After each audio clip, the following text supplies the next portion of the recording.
Gelombang serangan rudal diluncurkan kelompok Ansarullah Houthi Yaman. Serangan rudal Houthi menargetkan Israel. Houthi sebagai kelompok proksi Iran mengumumkan membela Iran untuk konfrontasi militer dengan Israel. Keputusan ini diambil Houthi setelah Iran saling serang dengan Israel akibat Israel melanggar gencatan senjata membombardir Lebanon. Houthi pun mengumumkan melarang kapal-kapal Israel dan perusahaan yang terafiliasi melintasi Laut Merah dan Selat Bab el-Mandeb.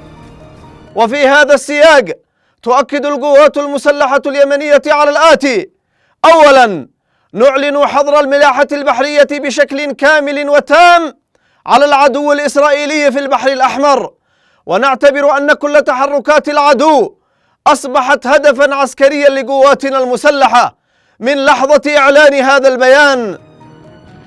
Kini Israel tidak hanya menghadapi serangan Iran namun juga digempur oleh proksi militer Iran Hizbullah di Lebanon dan Houthi di Yaman.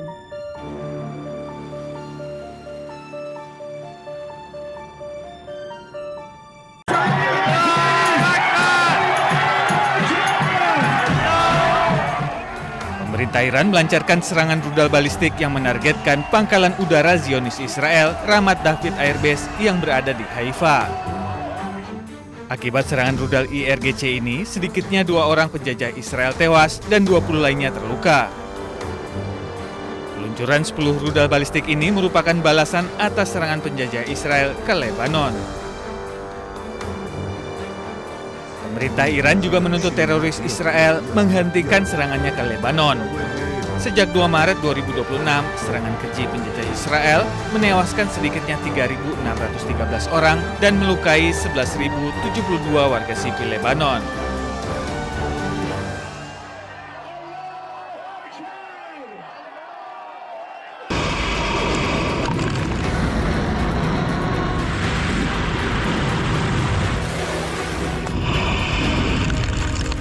Di tengah ketegangan atau perang di Timur Tengah yang masih belum mereda, Direktur Jenderal Badan Energi Atom Internasional Rafael Grossi menyebut Amerika Serikat dan Iran semakin dekat mencapai kesepakatan terkait isu nuklir. Grossi menjelaskan sejumlah isu lain dalam kesepakatan tersebut berada di luar Badan Energi Atom Internasional. Namun ia menilai kesepakatan nuklir Amerika Serikat dan Iran secara teknis masih memungkinkan untuk dicapai. Sebelumnya, Grossi telah membahas isu tersebut dengan perwakilan Rusia, China, dan Iran. Pertemuan tersebut bertujuan menegaskan pendekatan dasar yang akan ditempuh para pihak dalam menangani isu nuklir Iran. Our sense is that they seem to be pretty close to agreeing on what I would describe more with regards to the nuclear, because the other things are not within my purview. To a sort of a framework, organizational, I would say. Amerika Serikat dan Iran telah terlibat dalam negosiasi kesepakatan sementara guna menghentikan perang yang telah berlangsung selama 3 bulan. Namun di tengah bentrokan berkala, kesepakatan masih belum tercapai.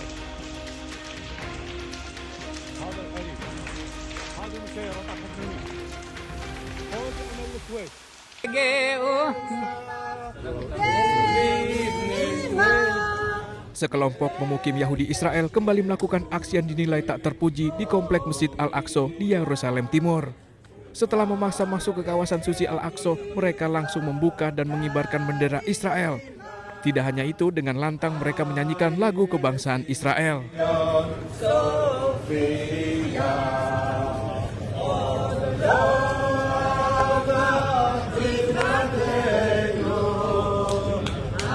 Aparat keamanan Israel justru tak melakukan tindakan apapun.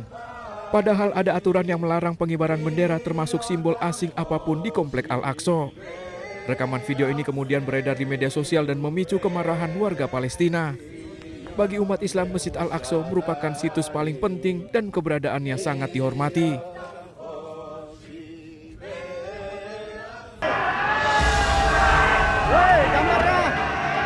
Mantan Wakil Kepala Badan Gizi Nasional Sony Sanjaya mengungkapkan akan mengajukan permohonan menjadi Justice Kolaborator.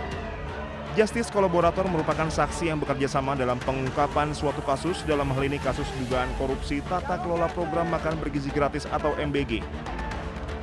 Diungkapkan tim kuasa hukumnya, keputusan kliennya menjadi Justice Kolaborator guna mengungkap kasus ini secara terang benderang.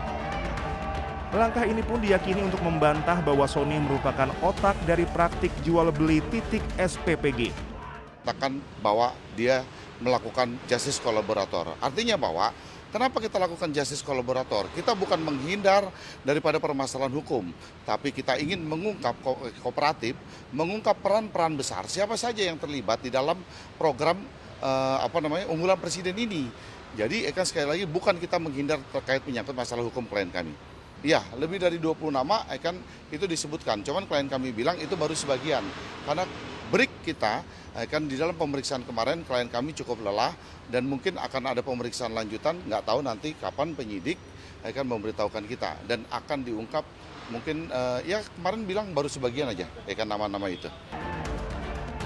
Sebelumnya, Kejaksaan Agung menetapkan Sony, mantan Kepala BGN Dadan Hindayana, dan satu wakil Kepala BGN lainnya, Lodwig Pusung, sebagai tersangka dalam kasus ini.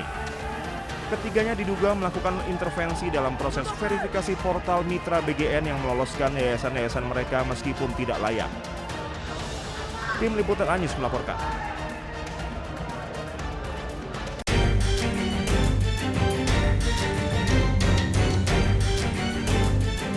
Menteri HAM Natalius Pigai menyampaikan gagasan agar pejabat kepolisian bisa diisi oleh sipil.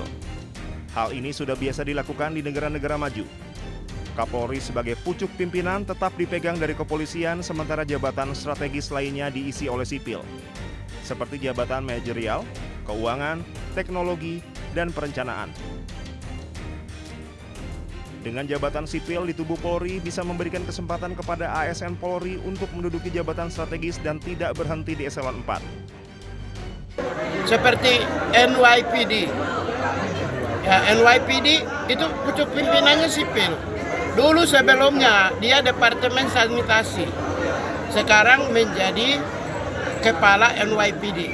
Tapi kalau pemimpin khusus teknis operasional kepolisian namanya Chief of Department, itu polisi, tapi pimpinannya selalu sipil. Wakil Ketua Komisi 3 DPR RI Ahmad Sahroni mengkritik pernyataan Pigai. Sahroni minta Pigai fokus menjalankan tugasnya di bidang HAM. Karena jabatan di institusi kepolisian tengah dalam proses pembahasan RUU Polri di DPR. Bang Pigai, jangan usul yang enggak. Bang Pigai fokus aja sama membela siapapun dia pada hak-hak sebagai manusia.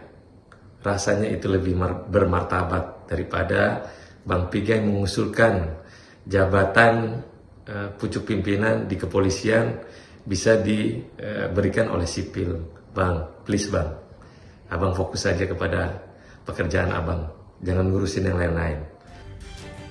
Sementara itu, Kapolri memberikan ruang bagi sipil untuk dapat menduduki jabatan strategis di Polri. Hal ini juga menjadi timbal balik karena polisi juga bisa menjabat di luar struktur. Ya memang kita memberikan ruang resiprokal, ASN bisa masuk ke polisi. Oh, begitu. Jadi akan didorong direvisi. Pada saat kita diberikan ruang di luar struktur, maka kita juga memberikan ruang dari ASN di luar Polri untuk bisa masuk ke Polri.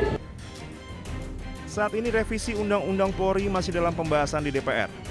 Pemerintah menginginkan substansi yang direvisi dalam Undang-Undang Polri akan menguatkan pelayanan, pengayom, dan pelindung masyarakat. Tim Liputan Anyus melaporkan.